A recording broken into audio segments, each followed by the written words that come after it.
দেখো কত সুন্দর দেখতে লাগছে। ঝিঙে যে কোনো রান্না থেকে কিন্তু এই ঝিঙে ভাপাটা অনেক সহজ এবং খেতেও দারুণ সুস্বাদু। নমস্কার বন্ধুরা, আমি সাবিত্রী, ভিল স্টোরি চ্যানেলে সবাইকে স্বাগত জানিয়ে আজকে রান্নাটা শুরু করছি।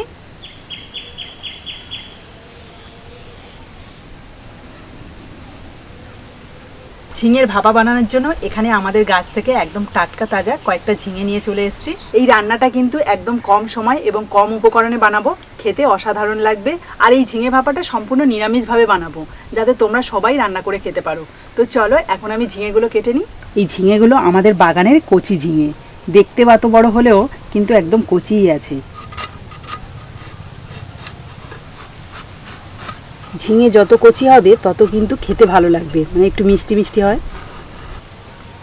কচি ঝিঙে যে কোনো রেসিপি আমার ভীষণ পছন্দ হয়, তবে তোমাদের কোন রেসিপিটা বেশি ভালো লাগে অবশ্যই কিন্তু কমেন্টে জানাতে পারো। সবগুলো ঝিঙের খোসা ছাড়িয়ে এই যে ভালো করে ধুয়ে নিলাম। এবার আমি ছোট ছোট করে পিস করে কেটে নেব। যেহেতু এটা ভাপা করব, একটু ছোট পিস করলে তাড়াতাড়ি সিদ্ধ হয়ে যাবে। সবগুলো ঝিঙে আমি ডুমো ডুমো করে কেটে নিয়েছি। এবার আমি একটা মশলা রেডি করে নেব। একটা মিক্সির জার নিয়ে নিয়েছি, আর এর মধ্যে দিয়ে দিচ্ছি 2 চামচ পোস্ত, 1 চামচ সাদা সর্ষে, 1 চামচ কালো সর্ষে, 2টো কাঁচা লঙ্কা, কিছুটা নারকেল কুচি, অল্প একটু নুন, সবশেষে দিয়ে দিচ্ছি অল্প একটু জল। আর এই জলে কিন্তু কিছুক্ষণ ভিজিয়ে রাখবো, তারপরে ভালোভাবে পেস্ট করে নেব। যেহেতু এর মধ্যে পোস্ত সর্ষে আছে, সেই জন্য একটুখানি ভিজিয়ে রাখলে কিন্তু খুব সুন্দরভাবে পেস্ট হয়ে যায়। বেশ কিছুক্ষণ রেস্টে রেখে ভালোভাবে পেস্ট করে নিয়েছি সব মশলাগুলো। এবার এই পেস্ট করে নেওয়া মশলাটা আগে থেকে কেটে রাখা ঝিঙের মধ্যে দিয়ে দিচ্ছি। দিয়ে দেবো স্বাদ মতো নুন, অল্প একটু হলুদ গুঁড়ো, 1/2 চামচ মতো কাশ্মীরি লঙ্কার গুঁড়ো, 1/2 চামচ চিনি, দিয়ে দিচ্ছি অল্প একটু কালো জিরে, 2 চামচ মতো সর্ষের তেল। সব কিছু ঝিঙের সাথে ভালো করে মিশিয়ে নেব। এই ঝিঙে ভাপাটা কিন্তু যে কেউ রান্না করতে পারবে, আবার খেতেও অসাধারণ লাগবে। খুব ভালোভাবে সব কিছু মিশিয়ে নিলাম। এবার এখানে দেখো একটা ঢাকনাযুক্ত টিফিন বক্স নিয়েছি। সম্পূর্ণ ঝিঙে মাখাটা এই টিফিন বক্সের মধ্যে দিয়ে দেবো। মশলা ধোয়া জলটা দিয়ে দেবো। উপর থেকে দিয়ে দিচ্ছি কয়েক টুকরো টমেটো, এতে করে কিন্তু দেখতে যেমন সুন্দর লাগবে, খেতেও কিন্তু ভালো হবে। দিয়ে দিচ্ছি চিড়ে রাখা কাঁচা লঙ্কা, আর সবশেষে অল্প একটু সর্ষের তেল, মানে ওই 1 চামচ মতো সর্ষের তেল দিয়ে দিচ্ছি। ঝিঙে ভাপার জন্য পুরোপুরি ঝিঙেটা রেডি করে নিলাম। এবার আমি ঢাকনাটা দিয়ে দিচ্ছি ওপর থেকে। এবার এই টিফিন বক্সটা তো ভাপে দেবো, তার জন্য উনুনটা ধরিয়ে নিই। তো বন্ধুরা, সবাই কি ভালো আছো?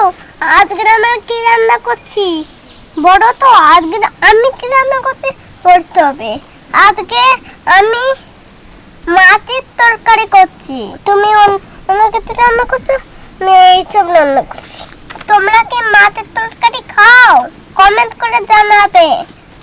তোমরা একদিন রান্না করে খাবে, ঠিক আছে? এই দেখো কেমন দেখতে হচ্ছে, সুপের মতো হয়ে যাবে। এইটা কেমন লাগলো? ভালো লাগলো কি? আজকের মতো ভিডিও শেষ। Tata, bye bye. তুমি ভালো থেকো, সুস্থ থেকো।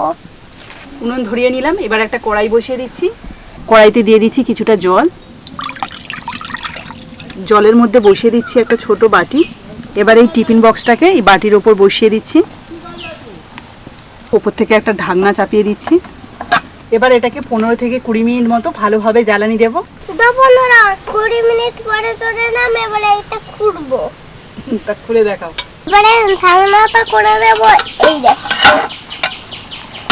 দেখো দেখো দেখো দেখো। এবার টিফিন বক্সটা তুলে নেব। ঢাকনাটা খুলে দেখব কেমন হয়েছে। কি বানিয়েছো মামা? দেখো এখানে খুলছি। Open open open open open open. Wow! প্রায় 20 থেকে আমি 25 মিনিট মতো ভালোভাবে জ্বালানি দিয়েছি। তাতে করে কিন্তু ঝিঙে, টমেটো, কাঁচা লঙ্কা ভালোভাবে সিদ্ধ হয়ে গেছে। দেখো কত সুন্দর দেখতে লাগছে। ঝিঙে যে কোনো রান্না থেকে কিন্তু এই ঝিঙে ভাপাটা অনেক সহজ এবং খেতেও দারুণ সুস্বাদু। তো তো বন্ধুরা, দেখতে পেলে কত সহজে আর কত কম সময়ের মধ্যে এই ঝিঙে ভাপাটা বানালাম। খেতেও কিন্তু খুবই সুস্বাদু হয়। একবার হলেও বাড়িতে বানিও আর অবশ্যই করে কমেন্ট করে জানিও। আর তোমরা যদি এরকম সহজ সহজ রান্নার ভিডিও দেখতে চাও, অবশ্যই কিন্তু ভিল স্টোরি চ্যানেলটাকে সাবস্ক্রাইব করে রাখবে। আর যারা ফেসবুক থেকে দেখছো তারা ফেসবুক পেজটাকে ফলো করে দিও। তো আজকের এই রেসিপিটা যদি তোমাদের ভালো লেগে থাকে তাহলে প্লিজ একটা লাইক করে দিও, আর বন্ধুদের সাথে অবশ্যই করে ভিডিওটা শেয়ার করো যাতে সবাই দেখতে পায়। তো আজকের মতো টাটা, পরের দিন আসবো আবার একটা নতুন ভিডিও নিয়ে। ততক্ষণে ভালো থেকো, সুস্থ থেকো।